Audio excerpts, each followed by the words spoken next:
Hey, welcome, race fans. Welcome to our live driver hangout here today with up and coming racer Josh White. Josh is running in the ARCA Racing Series, ran in ARCA in 2013 and 14.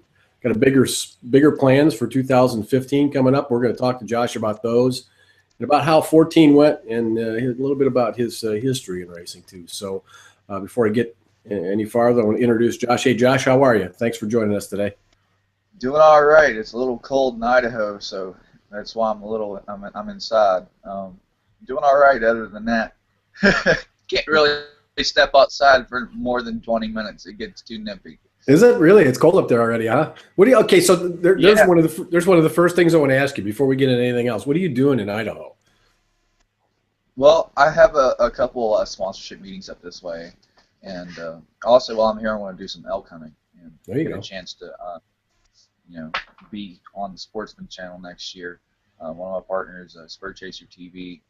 I did mention a little earlier in the year that they signed with me again for 2015, so I get a chance to be on their TV show, and that's going to be kind of cool.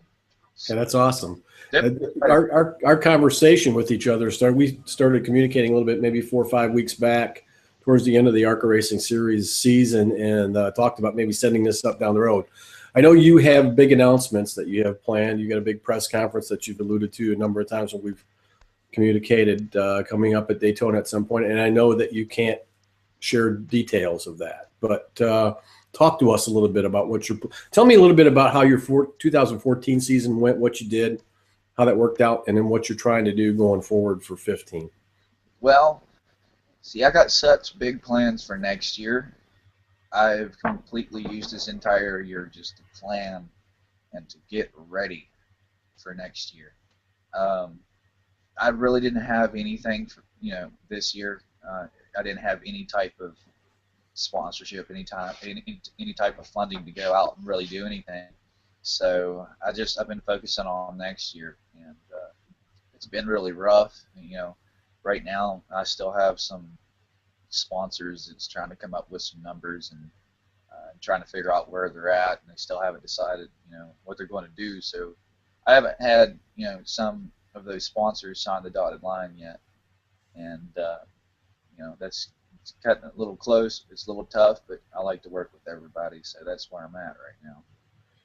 We have I think, a pretty good feel for what it's like for drivers in a position like you're in. As I told you when we talked before that we started this hangout today, that we're kind of located right in the we're in the same city basically as ARCA is in Toledo Speedway, and have been very involved and big fans of the ARCA Racing Series for a long time. And we know what a grassroots kind of thing that series is, and how tough it is for drivers in that series to put together the funding, to put together a program that can help them, get their name out there, make a big splash, move up. That's what everybody's trying to do, right?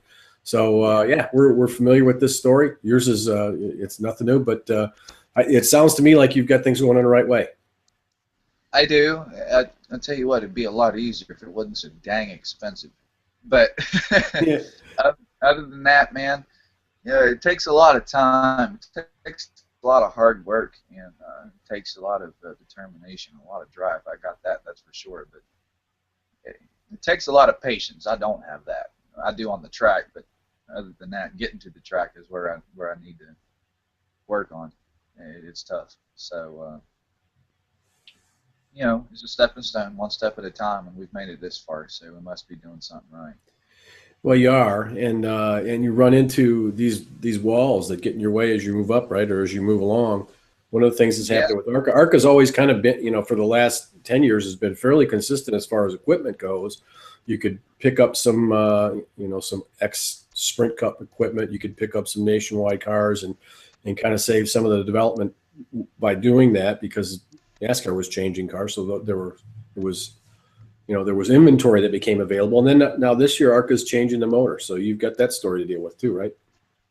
Yeah, well, from what I understand, you could still run the same motors that you were running this upcoming year.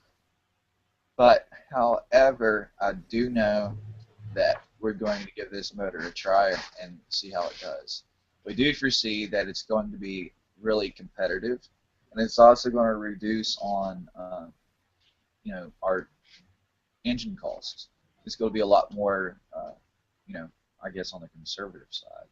So I'm definitely excited to see what it does. I'm excited to try this new motor out because I've been in cars both Dodge and Chevy at Dodge at Daytona, then been in the Chevy at DeQueen and Springfield in ARCA. So I've had tastes of you know those motors. I'm excited to see what this 396 with electronic fuel injection is all about. I'm just going to feel like I feel like it's kind of like the new Cup motor, and that's what I'm excited about.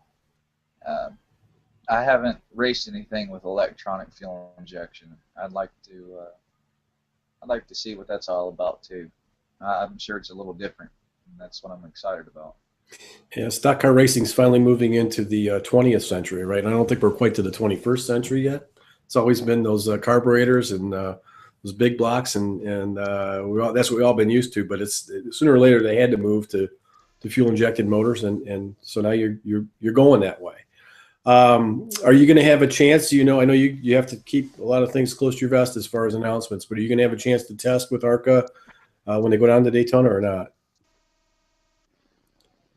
Well, I'm not going to say yes or no yet, Okay. but it's moving in that direction, and that's you know we're still looking for sponsors for Daytona.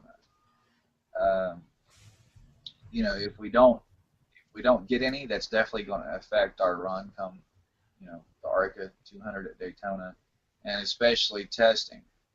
Um, right now, we're trying to work everything out as far as testing because testing is extremely important. We're having several people come down to watch us and see how I do for testing, and it's hard to get something for somebody to watch when you don't have much to start with.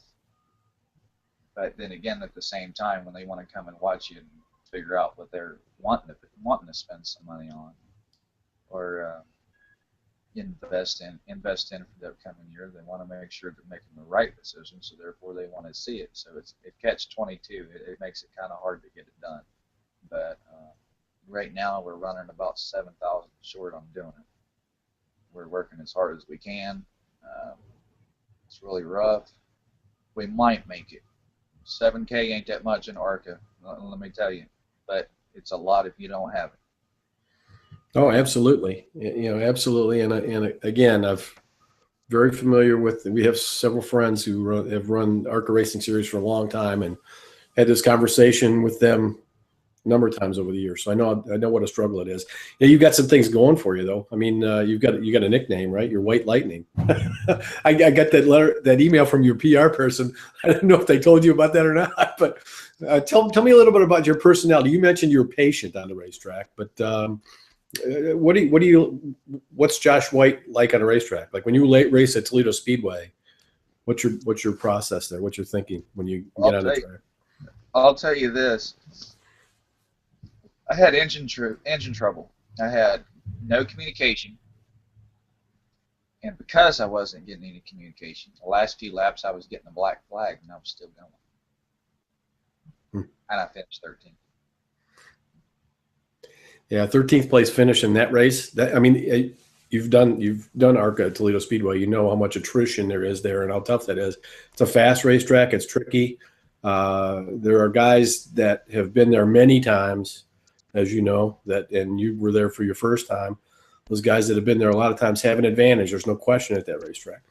And to finish 13th with the problems you had, I think that's pretty commendable. It put you on the See, map, I think, didn't it? what's that? I think that puts you on the map as far as people watching you. Yeah, you know, I don't. When I go to a new racetrack, it doesn't make me scared. It doesn't make me worry. The only thing I worry about is my crew and how they're going to get it done. Because when I'm on that racetrack, it comes natural to me. I'm not figuring out everything like everybody else. It's just meet the car in the road, and I relay the information that needs to be relayed back to the team, and If something needs adjusted or something needs fixed, well, they fix it. And that's what I expect from them. That's what makes a team. It's a team effort, and all the new tracks that I'm going to be going to in 2015. That's just it's the same thing. I don't care if I'm at a half mile or if I want a track as big as Daytona.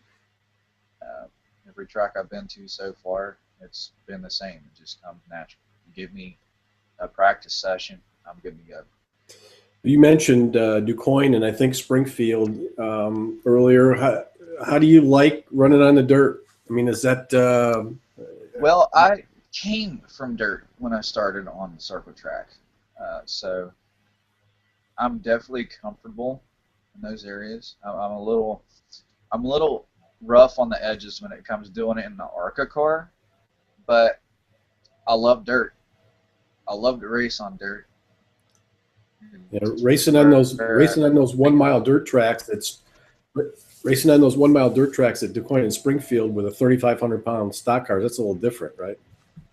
It's extremely different. I mean, you're not going in the corners with a rocket chassis, so it's not as forgiving, and a lot of power, a lot of power. I was racing crate late models, about half as power as what the ARCA cars do. Have some torque though, but they're a completely different animal. I mean, cars I was racing are meant to go sideways. ARCA cars are not meant to go sideways. You put it on dirt track, they might do what they just want to do.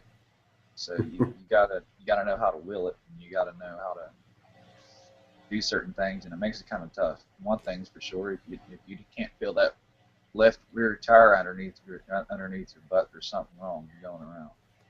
So.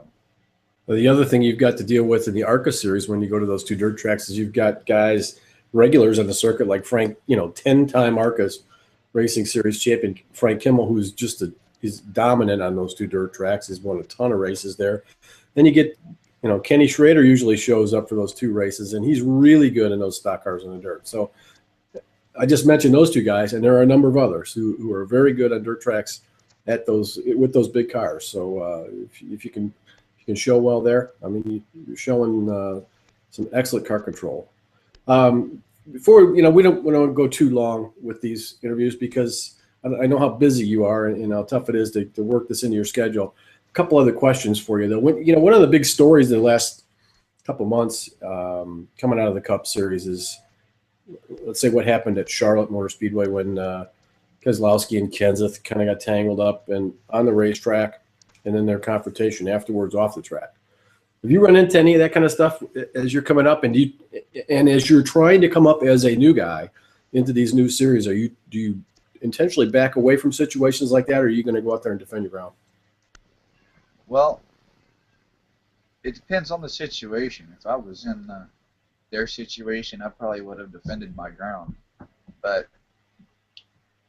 man, you got to think you're coming up in the new series. I'm going to get all the ground I can get, cover everything that I can cover. Some of these tracks, the race team that I'm with, I do have full. I do believe in my team. I do know what they can do, and but in some aspects, we might not have as good as equipment as Kenny Schrader. We might not have that $2 or $3 million sponsor in our pockets. Oh yeah, absolutely. Ready to spend money whenever we say so. So, I mean, at times it's going to be really tough, but I have the talent and I have the drive to succeed. If I want to get to victory lane, or if I want a top 5 finish, I want to do everything I can to get it.